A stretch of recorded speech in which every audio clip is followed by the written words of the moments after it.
भारत की पृष्ठभूमि पर उत्तर प्रदेश की एक विशेष भूमिका है। वो है यहाँ का हस्तशिल्प यानी हैंडीक्राफ्ट्स।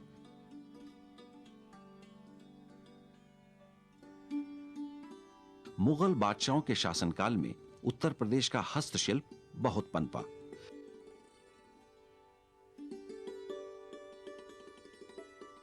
अंग्रेजों ने भी यहाँ की कला को बहुत सराहा, मगर आजादी के बाद तो उत्तर प्रदेश का हस्तशिल्प विश्व भर में विख्यात हो गया।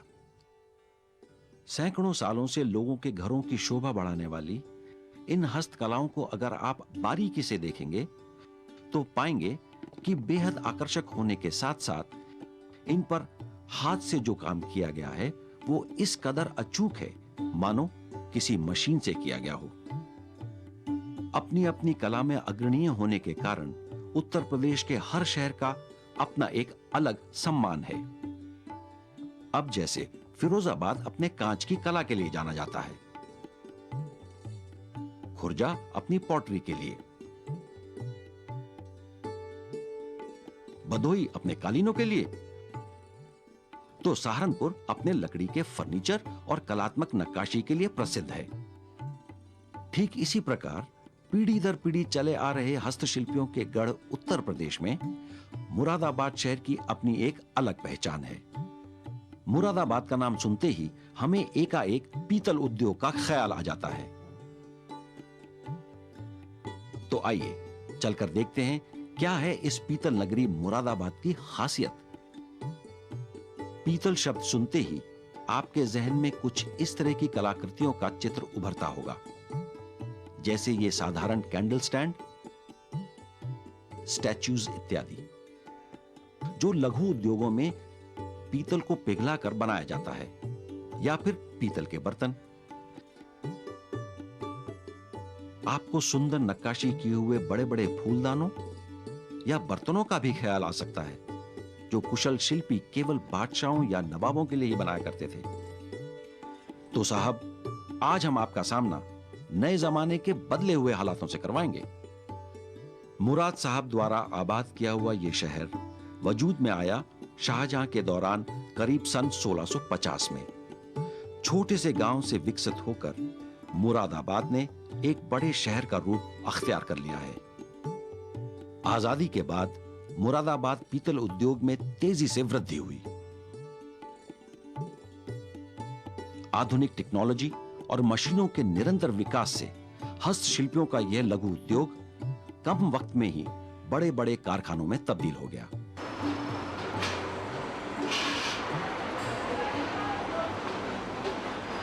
मुगल कालीन पीरियड में बर्तन बनाने का काम इलाहाबाद में शुरू हुआ, जो कि उन बर्तनों को कलाई करने के बाद में लोग घरों में यूज़ करते थे।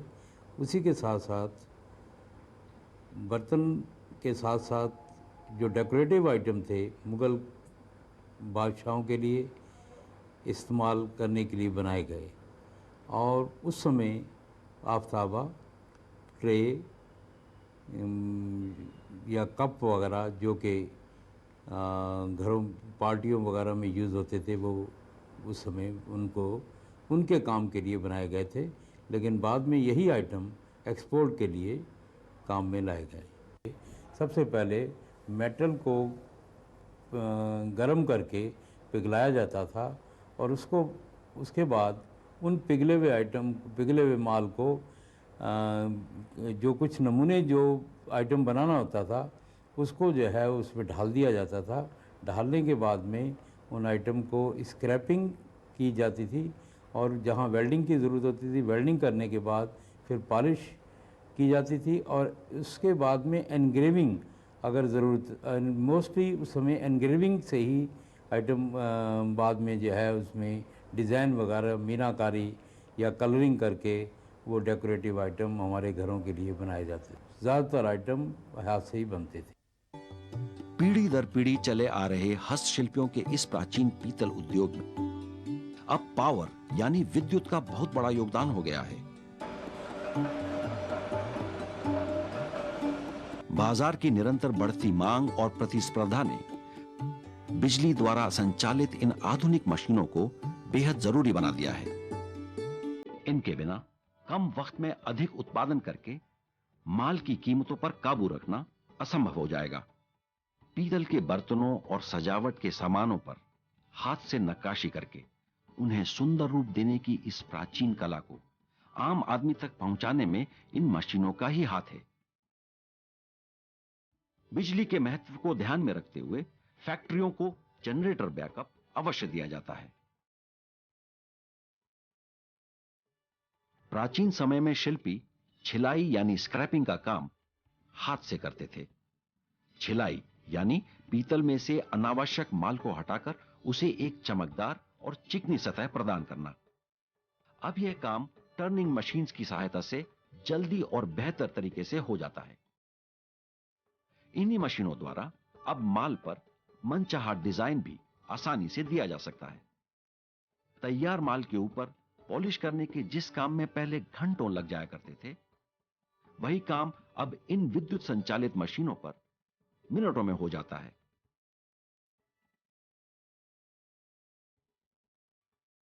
इस बर्तन को गौर से देखिए।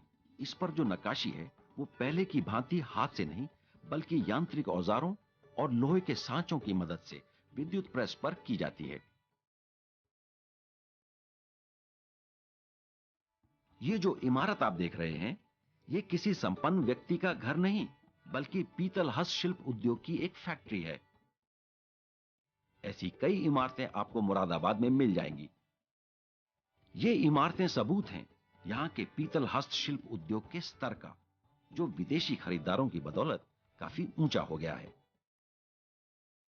हमारे देश की पीतल की अधिकांश दुकानों में आपको कुछ ऐसा सामान देखने को मिलेगा, मगर हकीकत में इस उद्योग का दायरा अब काफी बढ़ चुका है, जिसकी वजह है निर्यात बाजार। आइए देखें यहां की फैक्ट्रियों के मालिक क्या कहते हैं। For the international market, we obviously will need people who understand the market well, and they can, since they know our market very well, it's more feasible. Like right now, what we do is we hire these international designers. Now, fine, they know their market very well, but they don't know the techniques that are possible in India, the ways of production that we use over here. So obviously, if we have certain designers who are from the origin, but who go to these countries wherever the export needs to be done, or wherever the goods are being exported, these designers can go learn about the cultures, the particular themes, the particular seasons, and then accordingly design products for that particular market. So that will really help the trade at least. इन्हें bathroom where कहते हैं। आप सोच रहे होंगे, भाई हमने तो किसी के बाथरूम में ऐसा कोई सामान नहीं देखा। दरअसल आप ठीक सोच रहे हैं। ये सारा सामान आधुनिक पश्चिमी सभ्यता के हिसाब से डिजाइन किए गए हैं।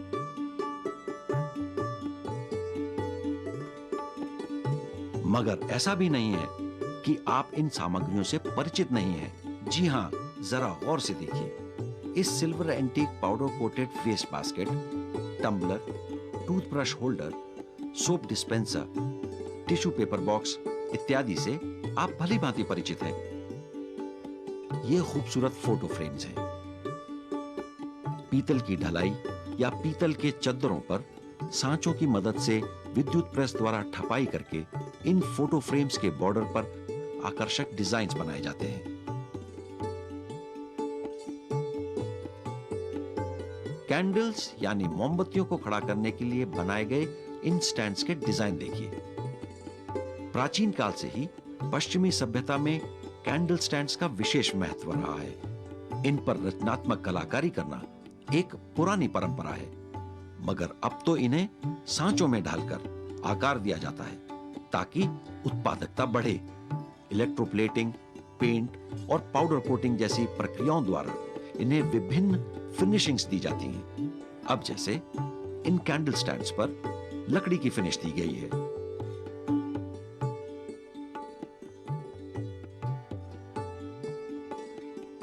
और ये गार्डन ग्रीन फिनिश वाले पेंट किए हुए अनोखे कैंडल स्टैंड्स हैं।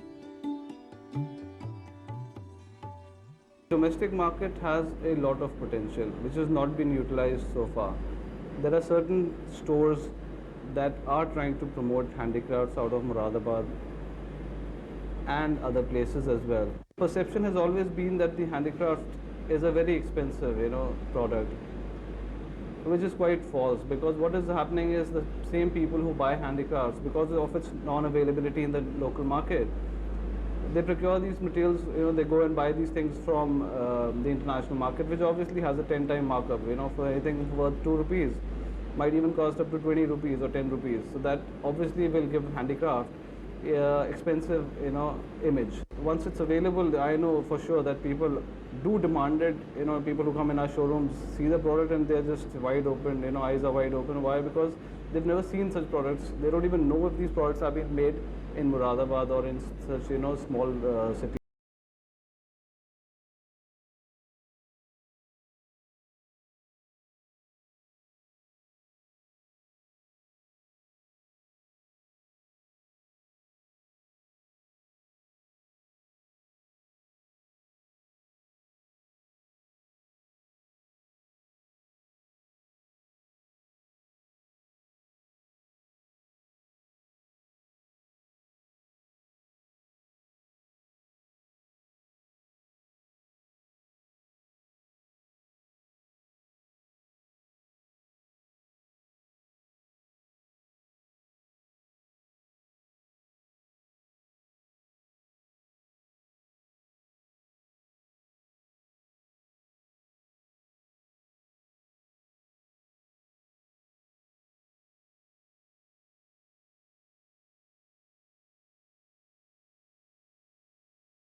ग्रेफाइट यानी काले शीशे को घिसकर इन फूल पत्तियों वाले मुगलई नक्काशी के पैटर्न बनाए जाते हैं, जिनसे ढलाई के सांचे तैयार किए जाते हैं।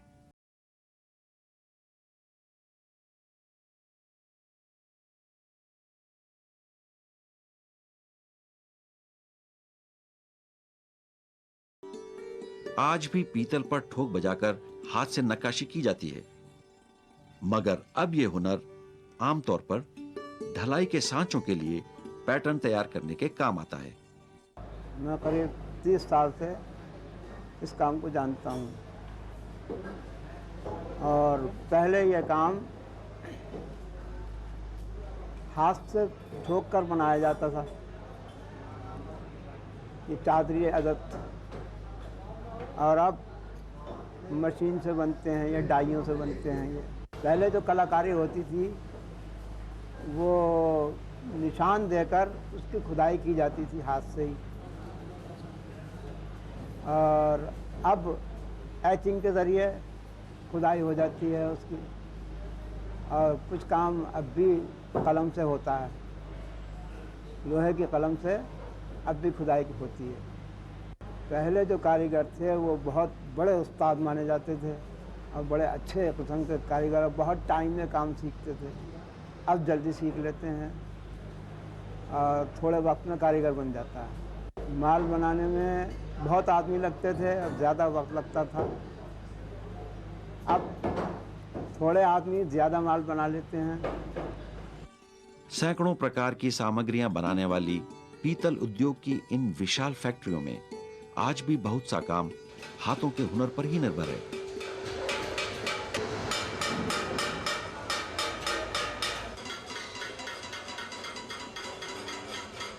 शायद ये इस उद्योग की प्रवृत्ति है। कम से कम हुनरमंद हाथों का महत्व तो सदा बना रहेगा।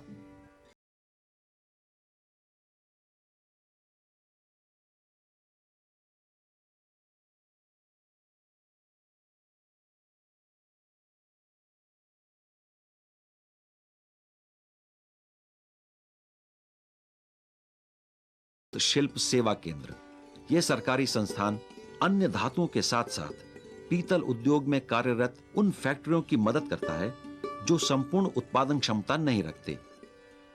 यहां पर मौजूद ये प्रयोगशाला अपने आधुनिक उपकरणों एवं योग्य कर्मचारियों की मदद से पीतल तथा अन्य धातुओं के रासायनिक लक्षणों की जांच करके उनमें सुधार लाने के सुझाव देता है। ये यहां की सैंड ब्लास्टिंग मशीन है जो ढलाई के सांचों में सैंड फिनिश देने के काम आती है। जिन फैक्ट्रियों के पास अपने मेटलाइजिंग प्लांट्स नहीं हैं, वे यहां अपने प्रोडक्ट्स की मेटलाइजिंग करवा सकते हैं। ऐसी ही बहुत सी मशीनों द्वारा MHSC उन सभी फैक्ट्रियों की मदद करता है जिनके पास जरूरी मशीनें नहीं हैं। समय के साथ साथ जो डिज़ाइनिंग में या प्रोडक्ट में या मटेरियल में भी चेंजेस आई हैं।